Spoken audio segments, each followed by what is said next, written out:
Georges Politzer, Princípios Fundamentais de Filosofia. 10ª lição. A segunda característica do materialismo marxista. A matéria é anterior à consciência. 1. Novo subterfúgio idealista. Na lição precedente, observamos que o idealismo objetivo da religião fora intensamente prejudicado pelo desenvolvimento das ciências a partir do Renascimento e que no século XVIII sucumbira sob os golpes do materialismo.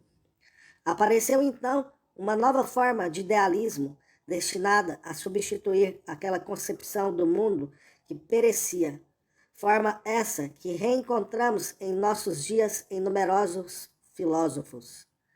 Devemos-la ao bispo inglês Berkeley, que nasceu em 1685 e morreu em 1753. Seu objetivo é minar a importância teórica das descobertas científicas, tentando demonstrar a inexistência do princípio material no mundo.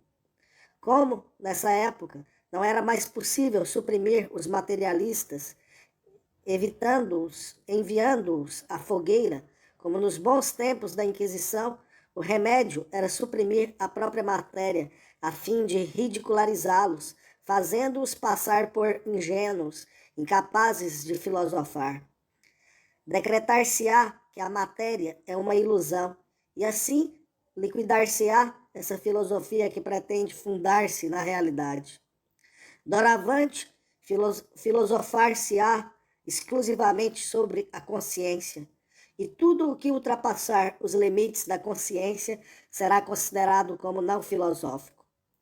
Berkeley, de resto, não fazia mistério das razões extrafilosóficas que, segundo ele, militavam a favor desta concepção. Declarava sem rodeios, citação de Lenin, de Berkeley, abre aspas, a matéria, uma vez banida da natureza, carregará consigo tantas construções céticas, entender, ateias e ímpias, como as discussões e questões confusas. Ela deu tanto trabalho inútil aos homens que, mesmo que os argumentos que apresentamos contra ela fossem reconhecidos como pouco probantes, eu não estaria menos convencido de que os amigos da verdade, ler da ideologia feudal, da paz, ler da ordem feudal e da religião, têm todas as razões para desejar esses argumentos sejam reconhecidos como suficientes. Fecha aspas.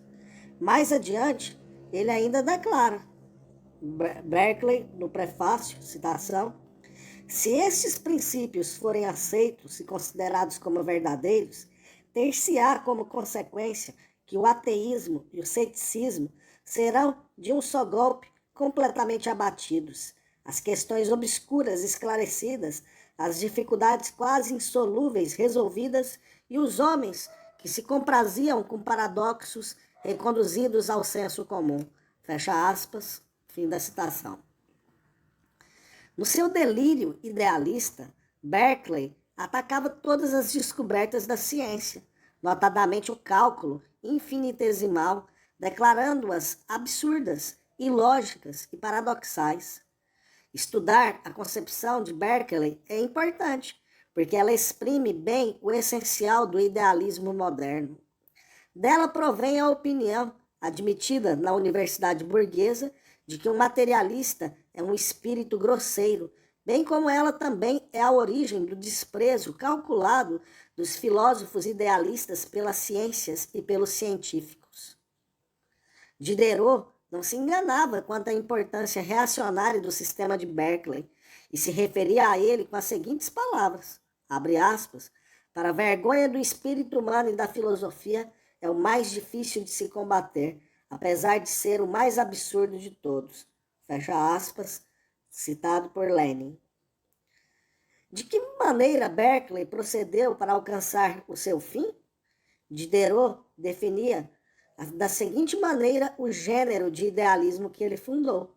Abre aspas, chamamos idealistas aqueles filósofos que, não tendo consciência senão de sua existência e das sensações que se sucedem no seu íntimo, nada mais admitem além disso. Fecha aspas, citado por Lenin. Trata-se, pois, de demonstrar que não existe nada fora de nossa consciência, de nossas representações, de nossas ideias. Não há realidade exterior. Tudo se reduz, em última análise, a nossas próprias representações mentais.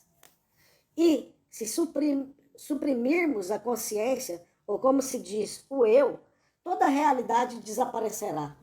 Desta maneira, nem o ser, nem a natureza, nem a matéria podem existir fora e independentemente da consciência, da minha consciência. É por isso que esse tipo de idealismo se denomina idealismo subjetivo. Ouçamos Berkeley, abre aspas, a matéria não é aquilo que nós acreditamos ao pensar que ela existe fora de nosso espírito. Pensamos que as coisas existem porque as vemos, porque as tocamos. Nós acreditamos na sua existência porque elas nos dão sensações. Mas as sensações não passam de ideias que temos em nosso espírito. Ora, os objetivos que percebemos por nossos sentidos não são outra coisa senão ideias, e as ideias não podem existir fora do espírito. Fecha aspas, fim da citação. Mergulhem as mãos na água morna, diz Berkeley, e suponham que uma esteja quente e a outra fria. A água não parecerá fria à mão quente e quente à mão fria? Será, pois, necessário concluir que a água é, ao mesmo tempo, fria e quente? Mas não é isto o próprio absurdo? Concluam, portanto, comigo que a água, em si mesma, não existe materialmente, independente de nós. Ela não passa de um nome que damos às nossas sensações. A água existe apenas em nós, em nosso espírito. Em resumo, a matéria é a ideia que dela fazemos. A matéria é uma ideia. Vê-se o embuste hábil, o sofisma pelo qual Berkeley atinge o seu objetivo. Do fato de serem as nossas sensações contraditórias, relativas, conclui a inexistência da matéria. Esquece de notar que, precisamente porque as nossas sensações são contraditórias, é que concluímos que a água é morna. Se a lua se apresenta, ora, em quarto crescente, ora como lua cheia, não se segue que ela não exista fora de nós, mas que ela existe em condições tais que eu a vejo de maneira diferente segundo o momento. Se alguém me declarar que percebe como amarelo um tecido vermelho, não concluirei daí que esse tecido só existe em nossas respectivas consciências, mas que esta pessoa deve estar com alguma moléstia semelhante à icterícia. Se um bastão parece quebrado ao ser mergulhado na água, isso não me permite concluir que tal fenômeno só existe na minha consciência, mas muito ao contrário, que a refração dos raios luminosos pela água é um fenômeno objetivo e independente de mim. Vemos também em que Berkeley apoia seu sofisma, simplesmente na maneira metafísica de raciocinar, a qual exclui a contradição dos fenômenos e a ação recíproca dos fenômenos, uns sobre os outros. Na sua opinião, só pode existir contradição no espírito e não na realidade objetiva. Consequentemente, parece-lhe que, se as sensações são contraditórias, a coisa que elas representam só existe no espírito, isto é, não passa de uma ilusão, uma imaginação, assim como a sereia, que é metade mulher e metade peixe. Resta uma questão.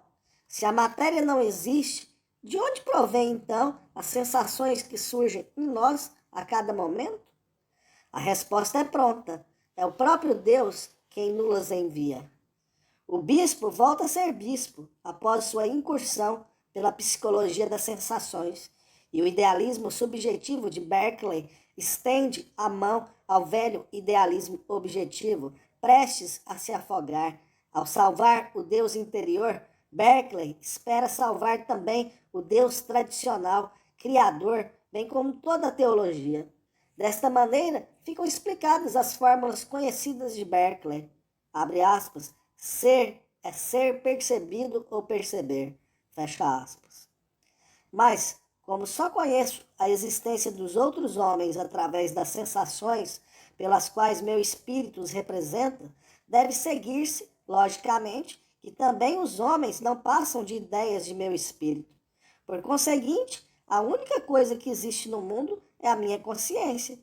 Desta conclusão absurda, que se chama solipsismo, tese da existência de um só eu apenas, Berkeley se defende, mas como poderá evitá-la se quer ser coerente consigo mesmo até o fim? Não devemos deixar de ressaltar que, diferentemente do materialismo dialético, o idealismo não pode nunca ser consequente, pois ele recua sempre diante desta conclusão absurda que é o solipsismo. Depois de Berkeley, o idealismo subjetivo tentou aperfeiçoar-se em muitos detalhes, tentou encontrar um vocabulário novo, cada vez mais obscuro, a fim de se rejuvenescer e de elevar cada vez mais alto o crédito do filósofo idealista. Mas é sempre o mesmo moinho a moer o mesmo grão. Abre aspas, citação de Lenin. Os mais modernos filósofos idealistas não produziram contra os materialistas nenhum, mas literalmente nenhum, argumento que não possa ser encontrado no bispo Berkeley. Fecha aspas. Fim da citação. A moda universitária das filosofias do espírito, da consciência, que não consideram a matéria senão com muitas cautelas e dela fazem um sucedâneo do espírito, exprime a persistência do idealismo subjetivo, à la Berkeley. É a filosofia favorita da burguesia reacionária, que fez furor nas escolas após a Comuna de Paris, notadamente, e que traduz o pavor da burguesia diante dos progressos do materialismo no seio do proletariado. Os filósofos burgueses, respondendo aos votos expressos por Thiers desde 1848, tentam por todos os modos reabilitar a religião. Assim, para um Lachelier, o universo é, abre aspas, um pensamento que não se pensa, suspenso a um pensamento que se pensa, fecha aspas. Para Botreau, abre aspas, Deus é o ser cuja ação criadora nós sentimos no mais profundo de nós mesmos, em meio aos nossos esforços para dele nos aproximarmos. Fecha aspas.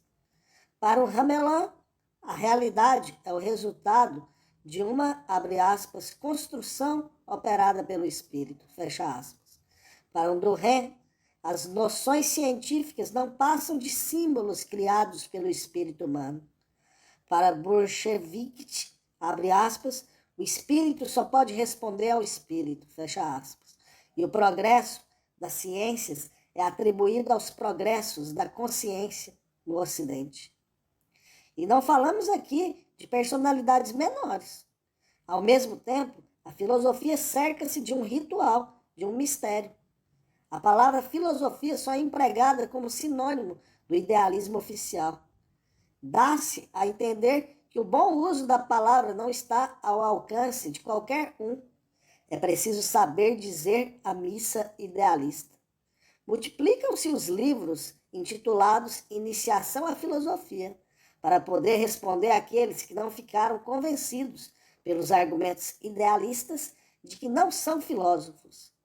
O triunfo desta reação filosófica dá-se com a filosofia de Bergson, do qual já tivemos ocasião de falar na lição precedente, e que foi o líder dos ideólogos burgueses a partir de 1900.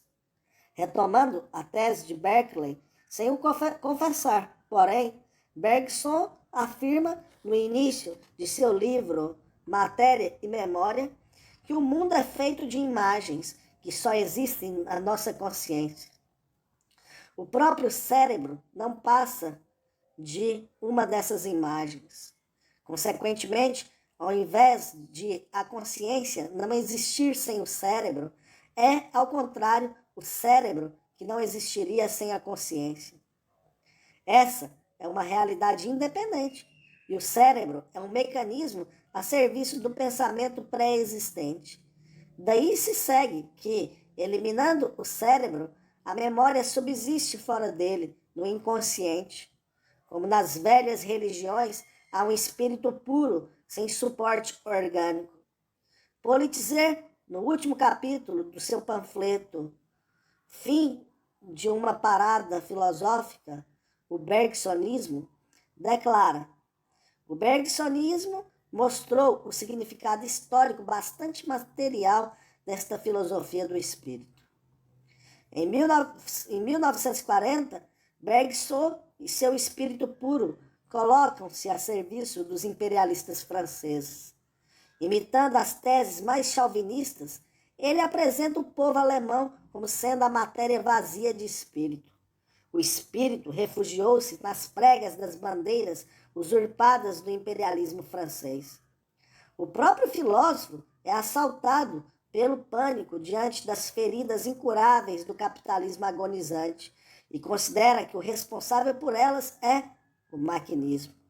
Escreve então, abre aspas, citando Bergson, o desenvolvimento material da civilização, quando pretende bastar-se a si mesmo, principalmente quando se põe a serviço de sentimentos baixos e de ambições malsãs, pode conduzir à mais abominável das barbáries. Fecha aspas, fim da citação. Reconhece-se aí ainda a velha calúnia contra o materialismo. Bergson desempenha, assim, o seu papel de ideólogo supremo da reação para desviar as mentes das verdadeiras questões e desconsiderar a ciência. Na mesma época, na Alemanha, o idealista Husserl afirma que a consciência existe antes de seu conteúdo e preconiza, em consequência, como método filosófico, colocar o mundo e suas contradições objetivas entre parênteses. Em lugar de procurar a origem da consciência na realidade, pretende procurar a origem da realidade na consciência, tentativa desesperada que reflete a angústia da burguesia, diante de sua impotência para submeter à sua vontade o desenvolvimento impetuoso das ciências, o qual apresenta ao idealismo incessantemente novos e insolúveis problemas dialéticos. Para Husserl, a resposta aos problemas filosóficos propostos pelas ciências deve ser, a todo preço, independente da existência ou da não existência da matéria. Finalmente, a última manifestação do idealismo é o existencialismo do alemão Heidegger e de seus discípulos franceses, entre outros, Jean-Paul Sartre. A existência de que se vai tratar aqui nada mais é do que a consciência de minha existência. Esta consciência é a única realidade. O ser e o conhecimento científico, os dados objetivos e as noções que os refletem são desacreditados. As ideias racionais devem dar lugar à existência. Certamente esta existência é limitada por uma situação. O homem existe em situação. Mas esta não determina a sua consciência. Muito ao contrário, é a sua consciência que determina a situação. Portanto, toda situação se reduz definitivamente à consciência que dela se tem e, a cada instante, pode-se ter a consciência que, se quiser, pode-se escolher. De onde se pode concluir que, terminantemente, o prisioneiro na sua cela é mais livre do que a andorinha na primavera, desde o momento em que ele não experimente existencialmente a privação de sua liberdade. Desta maneira, a consciência zomba do ser, dos dados objetivos. Ela é, por assim dizer, independente de ambos. A matéria não existe mais. Desde o momento em que eu dê um jeito de não sentir mais que ela existe, e se o proletariado não se escolher, proletário, ele não é proletário. Ateias ou não, tais filosofias levam água no moinho do obscurantismo, uma vez que negam que a ciência seja para resolver os problemas sociais. A questão não consiste em optar entre capitalismo ou socialismo, mas apenas em saber se o proletariado escolher-se-á revolucionário ou não. Por isso, a Igreja só combate estas filosofias suavemente, ou então não as combate. Ela permite que existam tanto um bergsonismo cristão como um existencialismo cristão. Utiliza-os mesmo para dar provas de que está avançada, para desviar os intelectuais cristãos da reflexão sobre as contradições insustentáveis do dogma religioso, sobre as ciências e sobre o materialismo. Quanto à social-democracia, esta utiliza o idealismo subjetivo para falsificar o marxismo. 2. A concepção marxista. Inicia com uma citação de Stalin.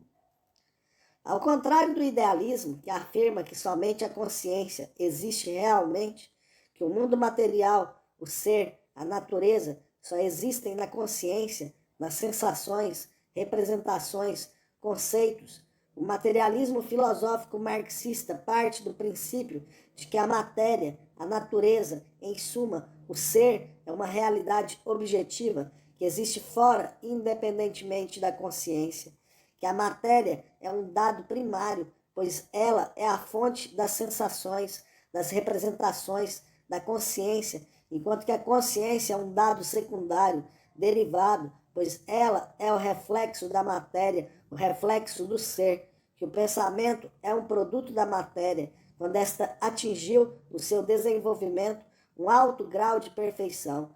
Mais precisamente, o pensamento é produto do cérebro, e o cérebro, o órgão do pensamento. Não podemos, por conseguinte, separar o pensamento da matéria, sob pena de cairmos num erro grosseiro. Fecha aspas, fim da citação. Stalin anuncia, assim, duas teses fundamentais da teoria marxista do conhecimento. O ser é uma realidade objetiva. A consciência é o reflexo subjetivo dele. Indica em seguida que o materialismo propõe, concretamente, o problema da origem do pensamento, no curso do desenvolvimento dos seres vivos, o problema das relações entre o pensamento e o cérebro. É óbvio que o estudo científico desta questão só pode conduzir a novas exatidões no domínio da teoria do conhecimento. Vejamos, pois, esses diversos pontos. A. Objetividade do ser.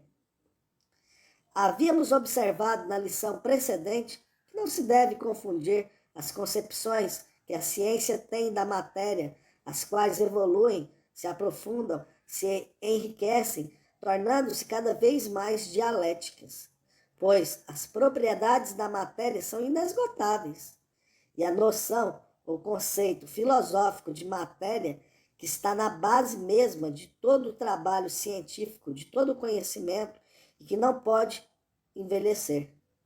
É chegado o momento de precisar este conceito filosófico de matéria. Abre aspas, citação de Lenin. A matéria é uma categoria que serve para designar a realidade objetiva dada ao homem nas suas sensações, que a copiem, a fotografam, a refletem, sem que sua existência esteja a elas subordinadas. Fecha aspas, fim da citação.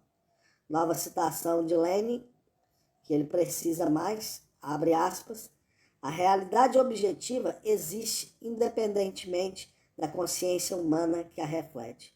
Fecha aspas, fim da citação.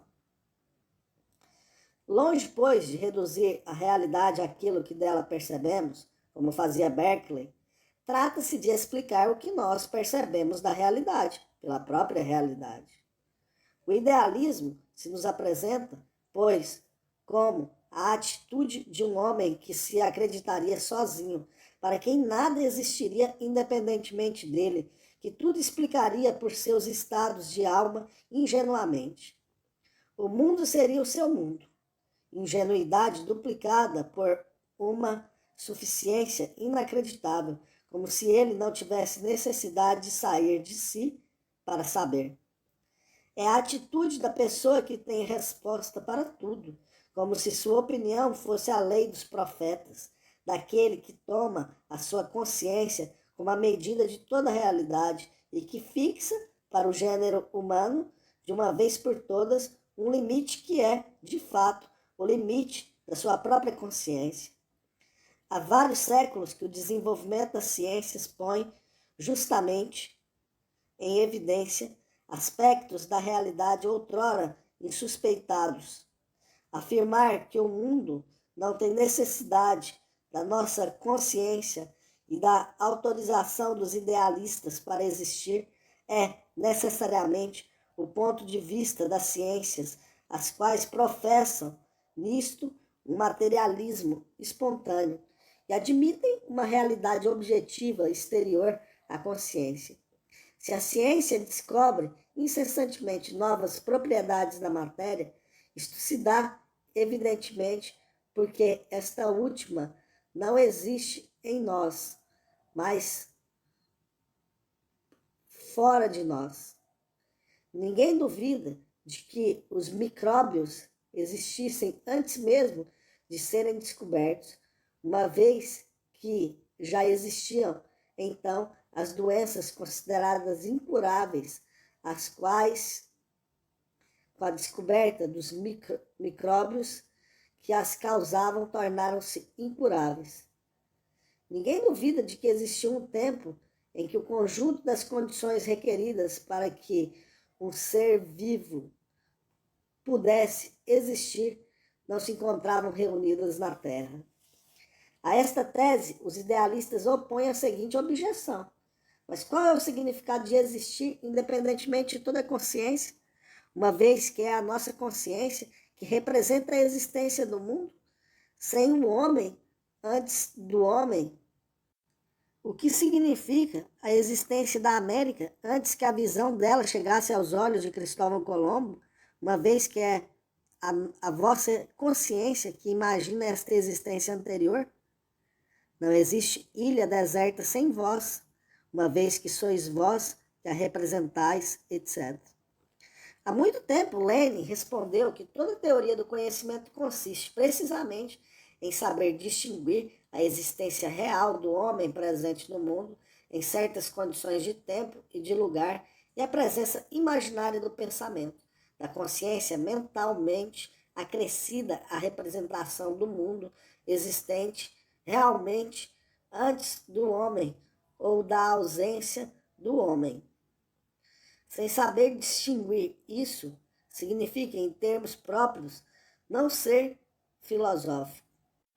Ninguém duvida que a vida material da sociedade existe independentemente da consciência dos homens, pois ninguém, nem o capitalista, nem o proletário, deseja a crise econômica que, entretanto, inevitavelmente se produz. A lei do valor, segundo a qual a quantidade de trabalho incluída numa mercadoria se exprime por meio do valor e de suas formas, funciona desde os primórdios da produção mercantil, se bem que o economista Ricardo só a tenha descoberto no século XIX. A luta de classes entre a burguesia e a nobreza é uma realidade desde os começos da burguesia. Entretanto, é somente no século XIX que os historiadores burgueses, Guizot, Magnet, Thiers, descobrem essa verdade e conscientemente a exprimem. Que pensar, portanto, de afirmações idealistas como a seguinte, de autoria de Poincaré, abre aspas, tudo o que não é pensado é puro nada. Não é a natureza que nos impõe as concepções de espaço e de tempo, mas somos nós que as impomos à natureza. Fecha aspas, fim da citação. Apenas a ignorância virginal dos ideólogos burgueses com respeito ao materialismo dialético permite-lhes sustentar teses semelhantes. Sem dúvida, a quem não possui o método dialético marxista, pode parecer que a natureza, o ser, a matéria, refletem o pensamento do homem, que lhe impõe suas exigências. Por exemplo, uma vez construída uma barragem, a natureza refletirá o plano concebido pelos engenheiros, e a corrente d'água dominada submeter-se-á à vontade humana.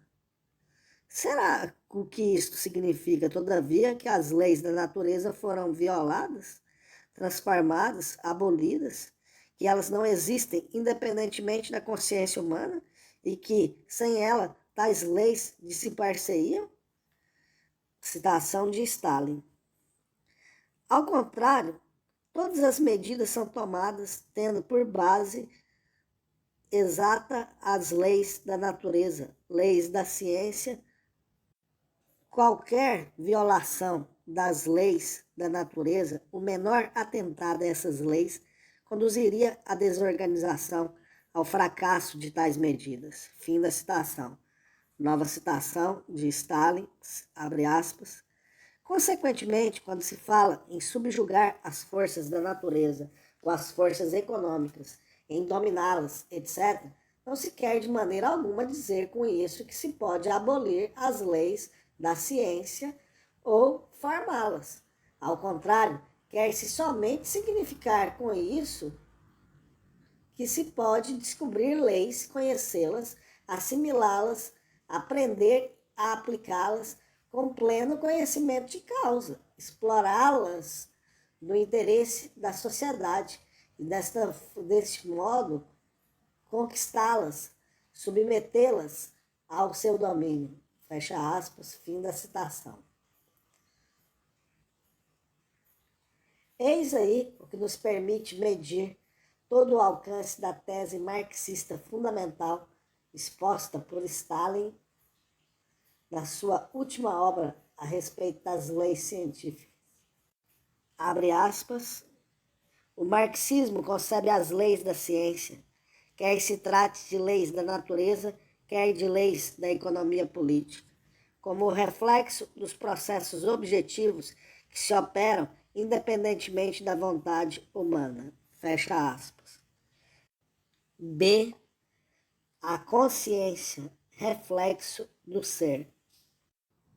O que significa a ideia segundo a qual a consciência é o reflexo do ser, da realidade natural e social? Significa, inicialmente, que ela acabou com o dualismo. O pensamento é inseparável da matéria em movimento. A consciência não existe fora e independente da matéria. Citação de Engels: o mundo material, perceptível pelo sentido, ao qual pertencemos, é a única realidade. Fecha aspas. Mas isso não significa absolutamente que o pensamento seja material, como são as substâncias secretadas por nossos órgãos. Acreditar nisso significa favorecer a confusão do materialismo com o idealismo, estabelecer uma identidade entre a matéria e o pensamento, entre a matéria e a consciência, e cair no materialismo vulgar. Citação de Stalin: a ideia segundo a qual a consciência é a forma do ser não significa absolutamente que a consciência seja também, por natureza, matéria.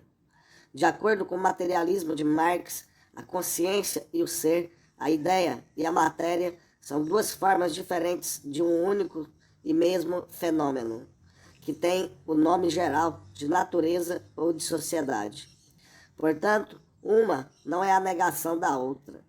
E, de outra parte, elas não constituem um único e mesmo fenômeno. Fecha aspas, fim da citação. A tese marxista não significa também que a consciência seja passiva, não desempenhe nenhum papel, que os marxistas neguem o papel da consciência, etc. Acreditá-lo significa confundir o marxismo com a falsa concepção do epifenomenismo. É seguir os falsificadores do marxismo. Se a consciência não exercesse nenhuma ação, por que teria Marx escrito tantos livros, fundado a Primeira Internacional empregado todos os meios para difundir suas ideias? A tese marxista significa que o conteúdo de nossa consciência tem como única fonte as particularidades objetivas apresentadas pelas condições exteriores em que vivemos e que nos são dadas nas sensações. Abre aspas, citação de Stalin. Nossas representações, nosso eu, só existem enquanto existirem as condições exteriores geradoras das impressões do nosso eu. O objeto situado fora de nós é anterior à imagem que dele fazemos. Aqui, igualmente, nossa representação, a forma, chega depois de seu objeto, de seu conteúdo. Se contemplo e vejo uma árvore, isso significa apenas que, muito antes da representação da árvore haver surgido em minha cabeça, existia a própria árvore, que fez nascer em mim uma representação correspondente. Fecha aspas, fim da citação. A consciência é o reflexo do movimento da matéria no cérebro do homem. A tese marxista significa, finalmente, que a consciência, tanto do ponto de vista da história da natureza e da sociedade, quanto do ponto de vista da história do indivíduo, da personalidade de cada um, é um produto do desenvolvimento histórico. Citação de Stalin.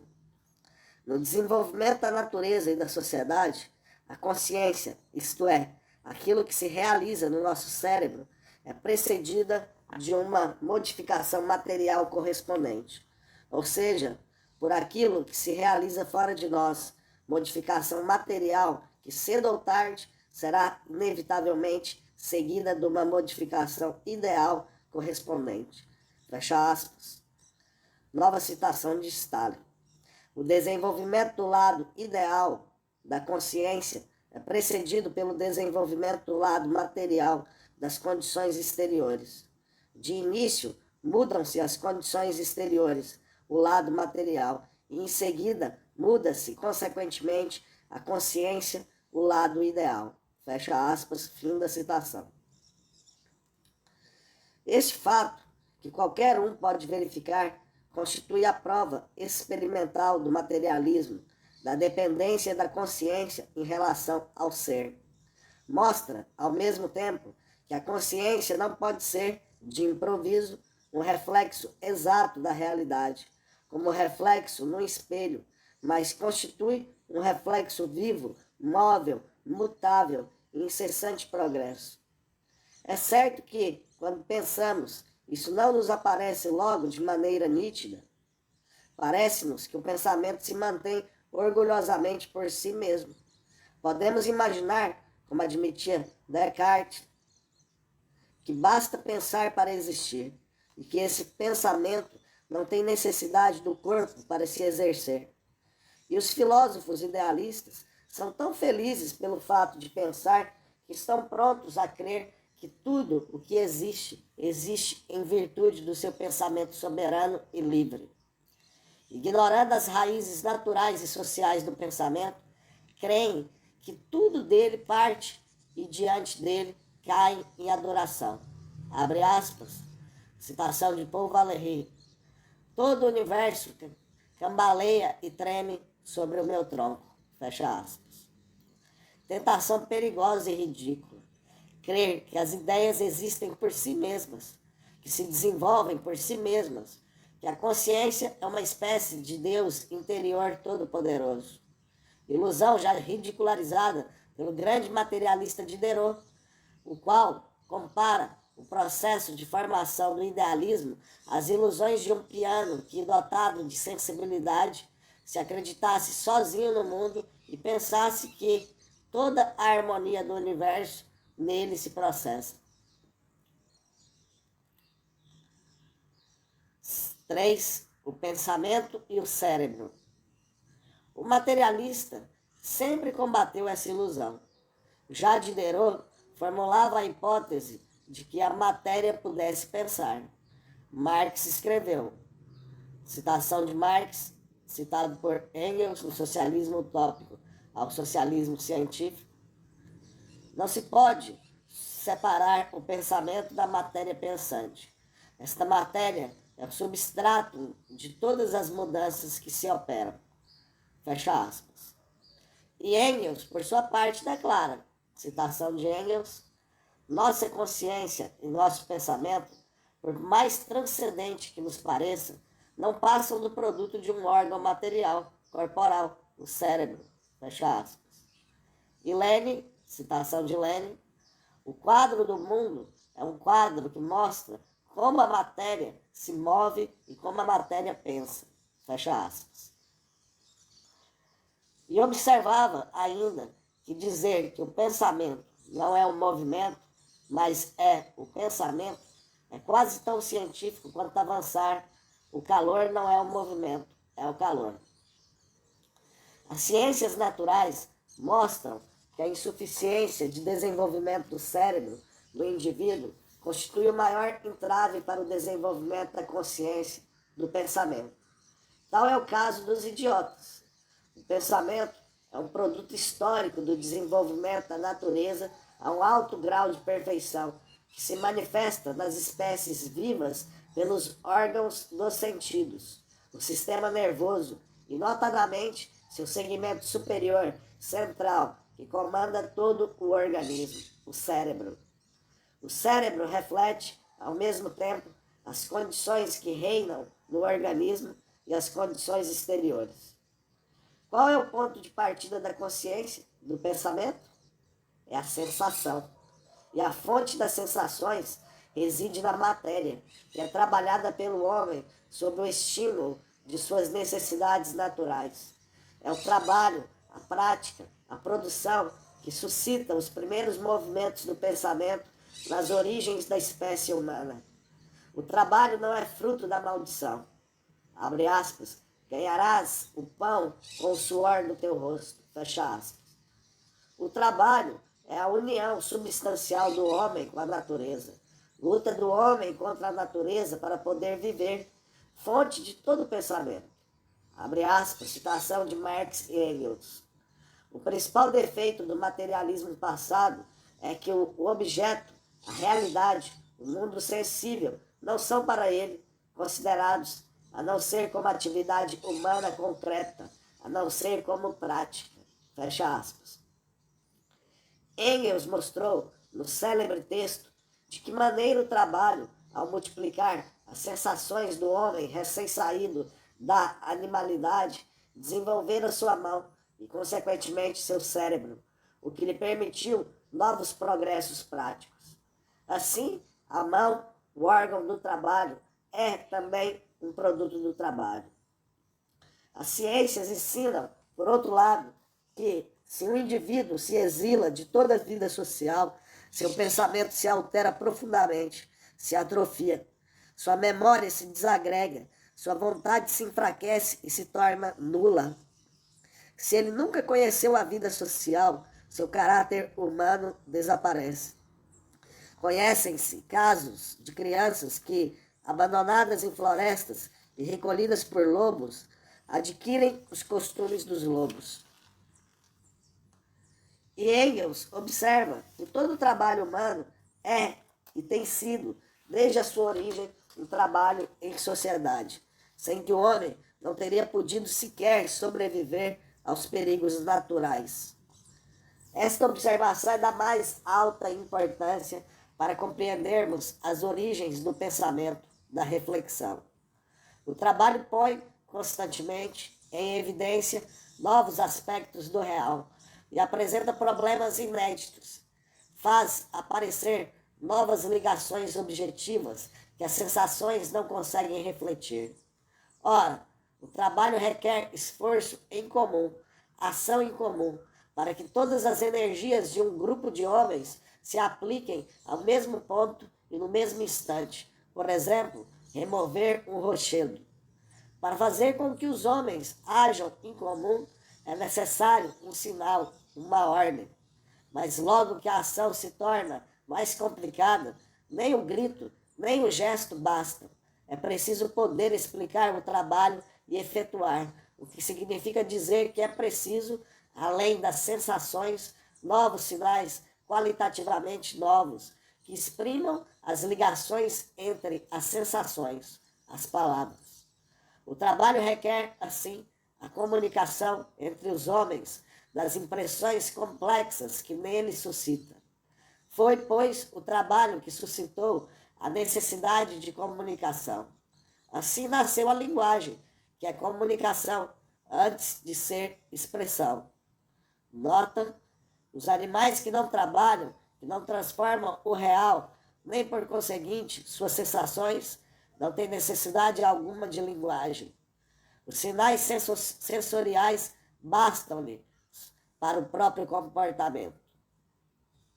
Ao mesmo tempo, o cérebro do homem torna-se mais delicado, enriquece-se com as novas ligações. O cérebro também é, pois, um produto social. Enfim, o aparecimento da linguagem significa o aparecimento do pensamento propriamente dito, da reflexão.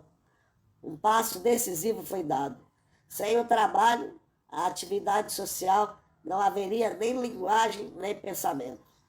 Citação de Stalin: dizem que os pensamentos vêm ao espírito humano antes de se exprimirem pelo discurso, que eles nascem sem os materiais da linguagem, sem o invólucro da língua, nus, por assim dizer.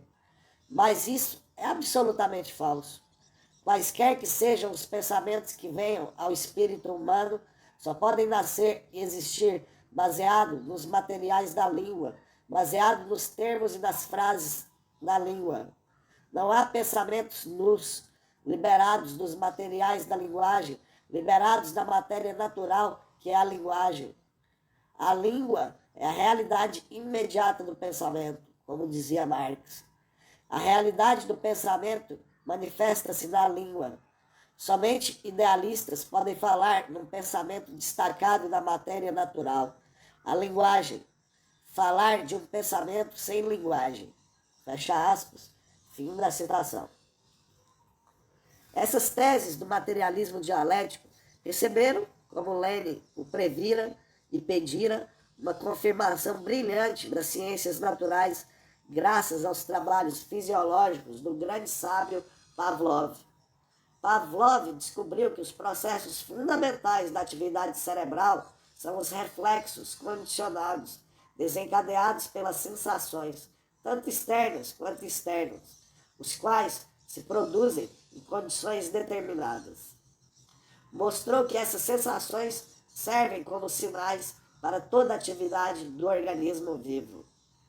Descobriu, em segundo lugar, que as palavras, com seu conteúdo, seu sentido, podem substituir as sensações que derivam dos objetos que as primeiras designam e provocar, por sua vez, reflexos condicionados, respostas, quer orgânicas, quer verbais. Formam, assim, sinais de sinais, um segundo sistema de sinalização que se constitui a base do primeiro e que é o próprio do homem. A linguagem é, assim, a condição da atividade superior do homem, de sua atividade social, o suporte de um pensamento abstrato que ultrapassa a sensação atualmente presente, o suporte da reflexão. É ela que permite ao homem refletir a realidade com o máximo de precisão. Assim, Pavlov mostrou, no mesmo lance, que o que determina principalmente a consciência do homem não é o seu organismo, as condições biológicas, como acreditam os materialistas vulgares e os psicanalistas. Mas, ao contrário, é a sociedade em que ele vive e o conhecimento que ele tem dessa mesma sociedade. No homem, o biológico está subordinado ao social. As condições sociais de vida são um verdadeiro regulador da vida orgânica e mental. Ver a obra de Pavlov em questões científicas.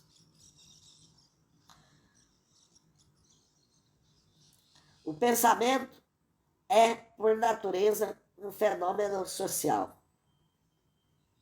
Assim, pois, é bem verdadeiro que o cérebro é o órgão do pensamento, mas é somente o órgão, o que não contradiz de maneira alguma a afirmação central do marxismo. Citando Marx e Engels, não é a consciência dos homens que determina sua existência, mas, ao contrário, sua existência social é que determina sua consciência. Fim da citação. 4. Os 2 graus do conhecimento. Os trabalhos e as descobertas fisiológicas de Pavlov permitem-nos precisar ainda a maneira pela qual se forma na consciência o reflexo do real, o reflexo do ser, isto é, o conhecimento. Tomemos um exemplo simples. De que maneira ensinamos a uma criança o sentido das palavras usuais? É preciso, em primeiro lugar, mostrar-lhe várias vezes seguidas a coisa designada pela palavra.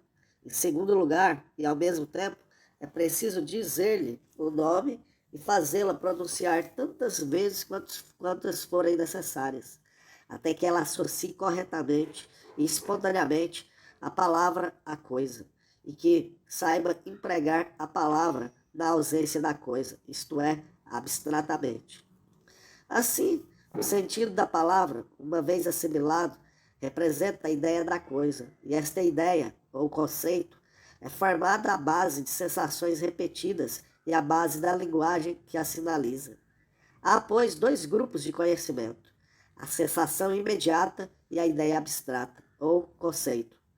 Por outro lado, é fácil notar que a sensação isolada é um conhecimento menos perfeito que a ideia.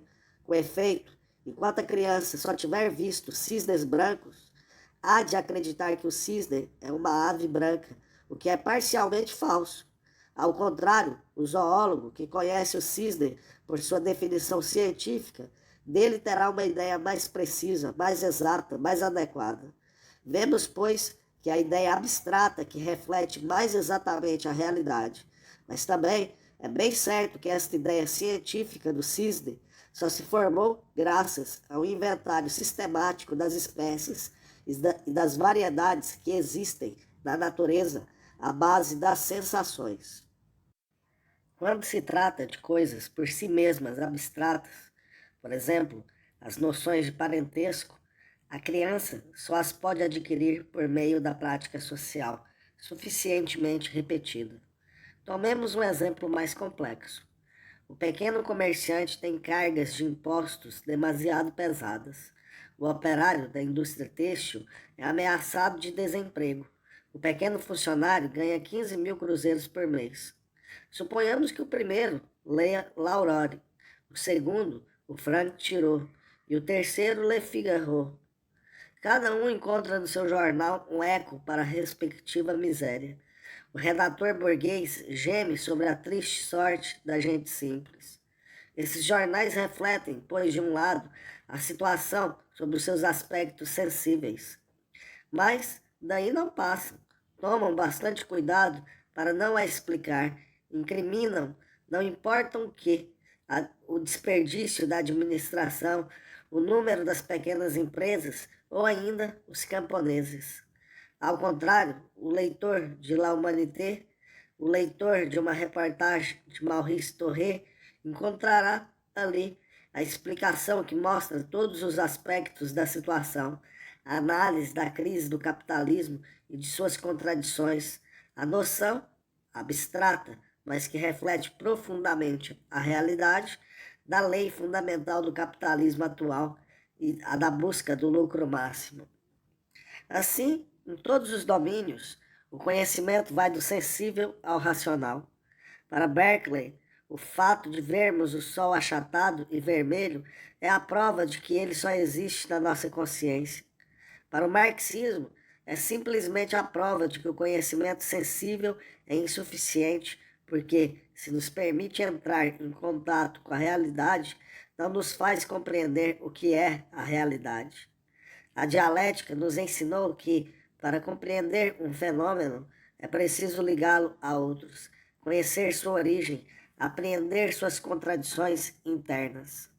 A ciência, o conhecimento pelas ideias, não somente nos fará conhecer de que maneira é realmente o sol, como também porque nós o vemos chato e vermelho. A ciência nos revela a essência dos fenômenos. Citação de Mao Tse Tung. O conhecimento lógico difere do conhecimento sensível, pelo fato de que o conhecimento sensível abrange aspectos particulares do fenômeno, a ligação externa das coisas, enquanto que o conhecimento lógico, dando um imenso passo à frente, abrange a totalidade e a essência das coisas, e sua ligação interna conduz à descoberta das contradições internas do mundo que nos envolve, e pode, assim, assimilar seu desenvolvimento na sua totalidade e com toda a multiplicidade de suas ligações internas. Fecha aspas, fim da citação. A passagem do primeiro grau do conhecimento, o grau das sensações, das impressões, das emoções, ao segundo grau, o dos conceitos, constitui um exemplo notável de dialética, uma vez que é a acumulação quantitativa das sensações que produz este fenômeno qualitativamente novo, o conceito. Citação de Mao Tse-tung. Aquilo que chamamos de grau emocional do conhecimento, isto é, o grau das sensações e das impressões, tal é o primeiro grau do conhecimento. A continuação da prática social acarreta na prática dos homens a repetição múltipla das coisas que eles percebem pelos seus sentidos e que neles produzem certo efeito. Consequentemente, produz-se no cérebro do homem um salto no processo do conhecimento. O conceito surge. Por sua natureza, o conceito representa a assimilação da natureza das coisas, daquilo que elas têm em comum, de sua ligação interna. Há entre o conceito e a sensação uma diferença, não somente de quantidade, mas de qualidade. Fecha aspas, fim da citação. Assim, para retomar a fórmula de Lenin, abre aspas, Lenin, os conceitos são os produtos mais elevados do cérebro, que é ele próprio o produto mais elevado da matéria, fecha aspas. E se há contradições nas ideias dos homens, é porque há contradições na realidade que nosso pensamento reflete. Abre aspas, Lenin, a dialética das coisas produz a dialética das ideias, e não inversamente, fecha aspas.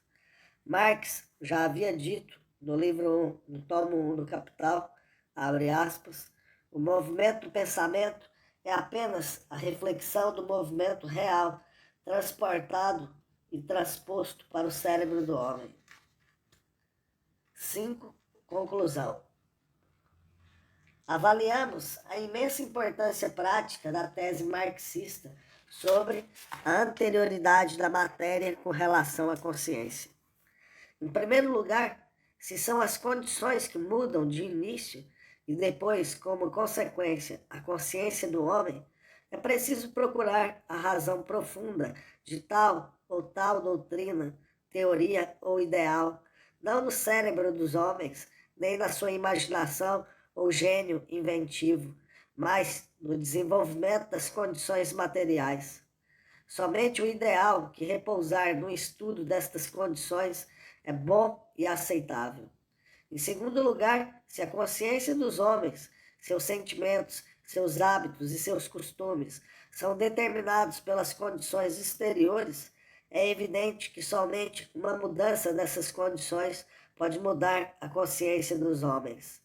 Não há homem eterno, natureza humana eterna, nem regime de propriedade privada em que floresce a luta individual pela existência. É natural que o homem seja um lobo para o homem. No regime que floresce a emulação socialista, a propriedade socialista, é inevitável que triunfem as ideias da fraternidade entre os homens. O homem não é bom nem mau. Ele é aquilo que as circunstâncias o fazem. O marxismo traz uma resposta decisiva à questão apresentada pelos ideólogos burgueses.